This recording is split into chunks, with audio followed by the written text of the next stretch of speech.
Hi everybody, what's up? Welcome to Learn English Online with Krishna. Learn English Online with Krishna में आपका स्वागत है दोस्तों English में कम्युनिकेट करना बहुत अच्छी बात है, लेकिन हमको ये भी पता होना चाहिए कि कौन सा वर्ड जो हम यूज़ कर रहे हैं उसकी सही मीनिंग क्या है और उसको यूज़ करने का सही समय क्या है। इसको कहते हैं using the right word at the right time. तो हमको इफेक्टिव कम्युनिकेशन करने के लिए वर्ड्स की सही मीनिंग पता होनी चाहिए। आज की क्लास में मैं आपको एक ऐसे वर्ड के बारे में बताने जा रहा हूँ जो बहुत ही कॉमन है। वो वर्ड है दोस्तों वॉशरूम। और वॉशरूम कितना हम यूज़ करते हैं, डेली लाइफ में यूज़ करते हैं। मैं वॉशरूम जा रहा हूँ, वो वॉशरूम गया, वैसे हम बोलते हैं। वॉशरूम की एक्चुअल मीनिंग क्या है और इसके सिनोनिम्स क्या है, यानी इसके बदले में जो वर्ड्स यूज़ होते हैं उनकी असल में क्या मीनिंग है और उनको कैसे यूज़ करना चाहिए हम सीखेंगे। बहुत ही यूज़फुल क्लास है दोस्तों, काफ़ी इन्फॉर्मेटिव है। आपको ध्यान से पूरे वीडियो को एंड तक देखना चाहिए। आज का टॉपिक है हमारा सिनोनिम्स ऑफ वॉशरूम, कि वॉशरूम के लिए जो दूसरे वर्ड्स लगते हैं वो क्या है और वॉशरूम की एग्जैक्ट मीनिंग क्या है। तो मैं वॉशरूम से ही स्टार्ट करता हूँ। सबसे पहले मैं आपको ये बता दूँ कि ये यूएस यानी अमेरिकन इंग्लिश का वर्ड है और अब ये पूरी दुनिया में यूज़ होता है, लेकिन इसका जो ओरिजिन है ये अमेरिका से ही निकला था ये वर्ड। तो ये अमेरिकन मूल का ये शब्द है वॉशरूम, और इसकी मीनिंग होती है अ रूम विद अ टॉयलेट। एक ऐसा रूम जिसमें टॉयलेट हो। अब ऐसा रूम जिसमें टॉयलेट हो, हम तो वॉशरूम को ही टॉयलेट समझते थे। तो देखिए अब आपको धीरे धीरे हर बात का पता चल जाएगा। तो a room with a toilet and a place to wash your hands in it. कहा जा रहा है एक ऐसा कमरा जिसमें एक टॉयलेट हो और जिसमें हम हाथ भी धो सकें, इसको कहते हैं वॉशरूम। तो अगर वॉशरूम की ये मीनिंग है कि एक ऐसा कमरा जिसमें टॉयलेट हो, तो फिर हमको टॉयलेट की मीनिंग पता होनी चाहिए। अब देखिए टॉयलेट की मीनिंग समझते हैं। टॉयलेट की मीनिंग क्या है, आपको बहुत सी नई बातें सीखने को मिलेंगी आज। तो देखिए टॉयलेट, मैंने अगला वर्ड टॉयलेट ही लिखा है। टॉयलेट की एक्चुअल मीनिंग है अ बाउल शेप्ड डिवाइस, जो कमोड होता है जिस पर बैठ के लोग पॉटी करते हैं। A bowl shaped device with a seat to empty the body of urine and solid waste, यानी वो गोलाकार चीज़ जिस पर बैठ के लोग यूरिन या स्टूल पास करते हैं, शूशू या पॉटी करते हैं, ये मतलब हुआ। तो उसको कहते हैं या तो टॉयलेट, नहीं तो एक दूसरी मीनिंग भी है अ room with a toilet in it, या ऐसा कमरा जिसमें टॉयलेट हो, यानी वो चीज़ हो, डिवाइस हो जिसको यूज़ करते हैं। तो दोनों ही मीनिंग है। तो टॉयलेट का जो एक्चुअल एग्जैक्ट मीनिंग है वो है वो या तो वो चीज़ जहाँ बैठ के लोग नित्य कर्म करते हैं, या वो कमरा जिसमें वो चीज़ बनी हुई हो, ये टॉयलेट की मीनिंग है। तो वॉशरूम का क्या मीनिंग निकला, एक ऐसा कमरा जिसमें वो टॉयलेट हो, तो वहाँ टॉयलेट की वो मीनिंग है और जिसमें हम हाथ भी धो सकें। तो आप समझ गए। उसके बाद है दोस्तों लेट्रीन। लेट्रीन को अक्सर हम लोग लैट्रिन बोलते हैं इंडिया में।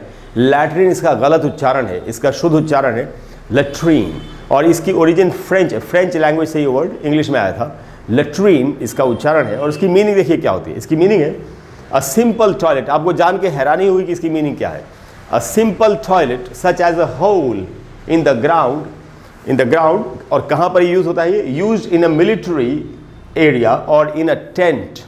जैसे जहाँ आर्मी के लोग जहाँ उनकी पोस्टिंग होती है, बहुत दूर दराज के इलाके में जहाँ कोई बिल्डिंग नहीं होती, वहाँ कहाँ पॉटी करेंगे लोग, तो क्या करते हैं, ज़मीन के अंदर एक गड्ढा बना देते हैं। ऐसा गांव के इलाकों में भी होता है, जहाँ पक्के टॉयलेट्स नहीं होते वहाँ लोग ज़मीन में गड्ढा कर देते हैं।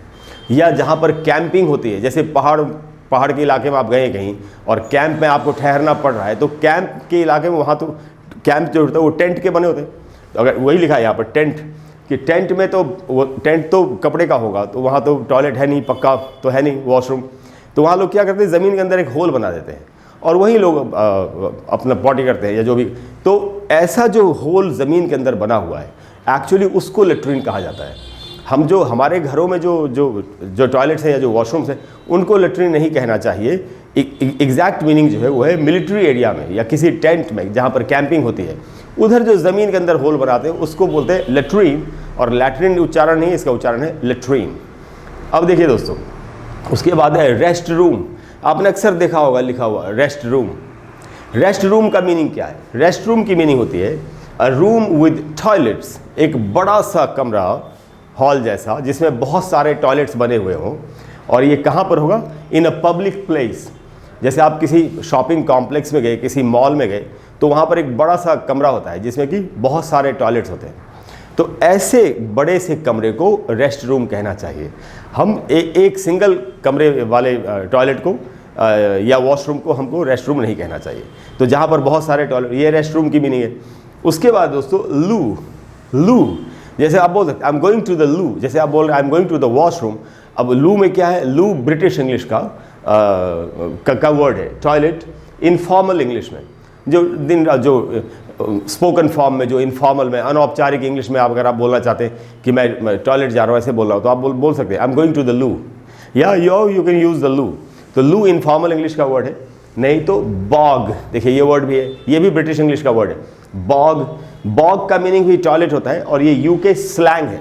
स्लैंग वर्ड्स वो वर्ड्स होते हैं जो बहुत ज़्यादा डेली लाइफ की कम्युनिकेशन में हम लोग इस्तेमाल करते हैं। तो ये यूके का स्लैंग है bog, I am going to the bog बोल सकते हैं आप। और नहीं तो एक बहुत ही अच्छा टर्म है, वो है कंफर्ट स्टेशन। कंफर्ट का मतलब आराम, स्टेशन का मतलब वो जगह जहाँ पर आराम मिले आदमी को। तो कंफर्ट स्टेशन का मतलब होता है अ पब्लिक टॉयलेट। जैसे मार्केट में कोई टॉयलेट बना हुआ है, रेलवे स्टेशन पर कोई टॉयलेट बना हुआ है, या अगर बस स्टैंड पर कोई टॉयलेट बना हुआ है, तो उसको कंफर्ट स्टेशन भी कहा जा सकता है। अच्छा, एक वर्ड जो मैंने लिखा नहीं वो है बाथरूम। देखिए बाथरूम की क्या मीनिंग होती है। बाथ का मतलब होता है स्नान, बाथरूम यानी वो कमरा जहां हम स्नान करते हो। तो बाथरूम की एक्चुअली दो मीनिंग होती है, या तो सिर्फ वो कमरा जहां आप स्नान करते हैं, नहीं तो वो कमरा जहां स्नान करते हैं और उसी में अगर एक टॉयलेट भी बना हुआ है तो उसको भी बाथरूम कहा जा सकता है। वैसे मेनली बाथरूम की मीनिंग ये निकलती है कि वो जगह, वो कमरा जहाँ पर हम जाके स्नान कर सकें। तो दोस्तों मुझे पूरी उम्मीद है कि आज के बाद आप इन वर्ड्स की सही मीनिंग में इनको यूज़ करेंगे, और मुझे ये भी उम्मीद है कि आपको आज की क्लास अच्छी लगी होगी, आपको कुछ सीखने को मिला होगा।